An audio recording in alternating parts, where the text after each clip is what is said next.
Iran और Israel का युद्ध जिसने एक भयानक रूप ले लिया है, जिसके कारण कई लोगों की जिंदगी खतरे में है और कई लोग मारे भी जा चुके हैं। अब इस युद्ध का प्रभाव पूरे विश्व में देखने को मिल रहा है। जी हाँ, मैं बात कर रही हूँ व्यापार की।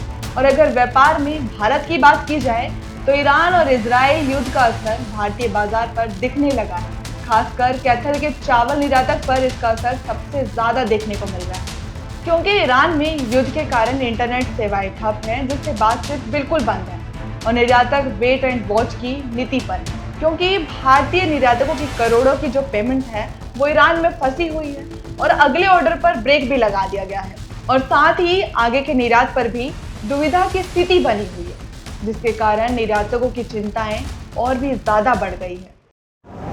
ईरान और इजराइल के युद्ध का असर अब भारतीय चावल निर्यातकों के व्यापार पर भी सीधा असर देखने को मिला है, क्योंकि चाहे युद्ध सीमा के अंदर हो या सीमा के बाहर हो, तो कहीं ना कहीं सीधे तौर पर आम जनजीवन से लेकर व्यापारी इकाइयों को भी प्रभावित करता नज़र आता है। इस वक्त जिस प्रकार से जो हालात बने हुए हैं, तो चावल निर्यातकों की मुश्किलें को जो बढ़ा सकते हैं, क्योंकि जिस प्रकार से एक्सपोर्ट इंपोर्ट को लेकर जो सूचना आ रही है, एक तरफ जिस प्रकार से बताया जा रहा है कि ईरान में जिस प्रकार से गोलाबारी हो रही है, बमबारी हो रही है और युद्ध का जो हालात काफ़ी भयानक बताई जा रही है, तो कम्युनिकेशन गैप आया है। व्यापारी जिस प्रकार से संवाद करते थे इंपोर्ट एक्सपोर्ट को लेकर, वो नहीं हो पा रहा है। और कब तक ये स्थिति सुधार होगी, कैसे ये स्थिति एक बार से फिर से जो बेकाबू हुई है काबू में आएगी और कब तक एक बार से फिर से सेवा बहाल हो जाएगी, ये तमाम वो सवाल हैं जो कि भविष्य के गर्भ में है। वहीं जो चावल निर्यातक हैं वो भारत सरकार की तरफ उम्मीद की टकटकी लगाकर बैठे हैं कि भारत सरकार जो है इस मामले में वह पहल दिखाए, उनकी आवाज़ बने, ताकि जिस प्रकार से भारत चावल निर्यातकों के लिए मुश्किल का समय है, वो उनके लिए सहयोगी मित्र बनकर उनके लिए बीच का रास्ता निकालती नजर आए। डेली पोस्ट कैथल से बलिंद्र कुमार। सारी प्रॉब्लम तो एक्सपोर्टर का ही हो रही है ना, क्योंकि ये चावल का हमारा बिजनेस जो सा ईरान में चलता है, वो चावल ही हमारा मेन प्रोडक्ट है जो उस साइड में जाता है। तो जो ये पिछले दिनों में हमारे चावल के कॉन्ट्रैक्ट होते हैं, जो अप टू जुलाई तक हमारे को कंप्लीट करने होते हैं, ये 3-4 महीने के लिए हमारे को परमिट मिले थे। तो उस केस में हमने सारे के सारे चावल जो पिछले दिनों में चावल लगभग 1500 रुपये या 1700 रुपये नीचे मार्केट चली गई थी, तो ये ईरान जब आया मार्केट में, तो उस मार्केट में दोबारा तेज़ी आ गई और वो माल 6800 से 7000 के बीच में दोबारा आ गया। जो हैवी लॉस में सेलर या एक्सपोर्टर चल रहे थे, उनका बचाव हो गया था। मगर ये यकायक जो रात ही रात में इजराइल और ईरान का एक वार शुरू हो गया, तो उस केस में सारी की सारी जो सीमेंट्स हैं, लोडेड जो स्टफ्ड माल हैं, हमारे कंटेनर, वो कोई भी मूवमेंट नहीं हो पा रहा। तो सारे के सारे मूवमेंट रोक दिए गए हैं। जो पोर्ट के ऊपर वैसल लोड भी था, वो भी नहीं जा पा रहा। उस केस में अब सबसे ज़्यादा दुविधा का ये काम है, जो हमारे चावल लोड हो गए हैं और हमारे पास परमिट हैं जो जुलाई तक की वैलिडिटी, अगर माल वहाँ पे ना पहुँचा तो ये चावल की वैलिडिटी ख़त्म हो जाएगी और ये चावल नहीं डिलीवर हो पाएगा।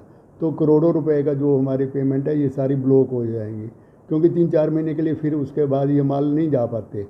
जब नए परमिट इश्यू होंगे तो होंगे, या इसकी वैलिडिटी बढ़ेगी तो वो भी 3 महीने बाद बढ़ेंगे। तो हमारी एक्सपोर्टर एसोसिएशन इस चीज़ के ऊपर बहुत ज़्यादा वर्कआउट कर रही है। गवर्नमेंट से भी अप्रोच कर रहे हैं, ईरान गवर्नमेंट से भी कंटेक्ट करे जा रहे हैं कि इसकी वैलिडिटी बढ़ाया जाए और इसका जब तक कोई हल ना निकले, कोई युद्ध रुके ना, तब तक इसका कोई ना कोई हल निकलेगा या नहीं निकलेगा, ये तो हमारी कोशिश ये है कि इसका कोई हल निकले, अदरवाइज़ बड़ी ज़्यादा मुश्किल में पड़ जाएगी ट्रेड।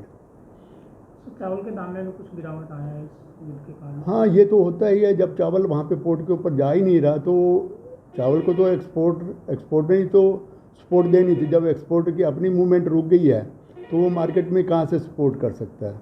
बेसिकली हमारा जो ईरान की मार्केट है, वो सबसे बड़ी मार्केट है इंडियन बासमती राइस की।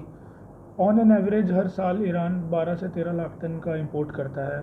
और जब इंडिया ईरान से तेल भी ले रहा था, जब इनका बायलैटरल ट्रेड था कि इंडिया तेल मंगवाता था और उसके बदले उनका पैसा यहाँ डिपॉजिट हो जाता था, और उसके बदले हम जो भी एक्सपोर्ट करते थे वो हमारे को यूको बैंक और IDBI बैंक के थ्रू हमारी ट्रांजैक्शंस होती थी, INR में ही पेमेंट्स एडजस्ट होती थी उस टाइम पर। अब इनफैक्ट ईरान ने 15 लाख टन 14 लाख टन के करीब भी माल लिया है हमसे। बट आज की डेट में जो सिचुएशन है, हमें दिख रहा है कि ये एक्सपोर्ट ऑलरेडी जो अभी गया हुआ है वो कार्गो भी रिस्क पर है, और आगे आने वाले टाइम में भी ये क्वांटिटी जो 12 से 13 लाख टन है ये भी नीचे बहुत सब्सिक्वेंटली बहुत नीचे आ सकती है, जिससे प्राइसेस पर बहुत ज़्यादा इम्पैक्ट आएगा। और आज जो कि ईरान एक ऐसी सिचुएशन में है कि इसराइल और ईरान का एक फुल ऑन वॉर चल रहा है, और जो मेजर डिस्ट्रक्टिव सिटी है ईरान में वो तेहरान है। तेहरान में इन्हीं की सारी मिनिस्ट्रीज़ भी हैं, उस वजह से जो कम्युनिकेशन गैप भी बिल्ड हो रहा है, वहाँ पे हम किसी से कम्युनिकेट भी नहीं कर पा रहे हैं फ़ोन पर, ना उनके इंटरनेट चल रहे हैं। तो ये एक बहुत बड़ा हर्डल आ रहा है, और ये आने वाले टाइम पे इंडियन एक्सपोर्टर्स को भी इम्पैक्ट कर सकता है।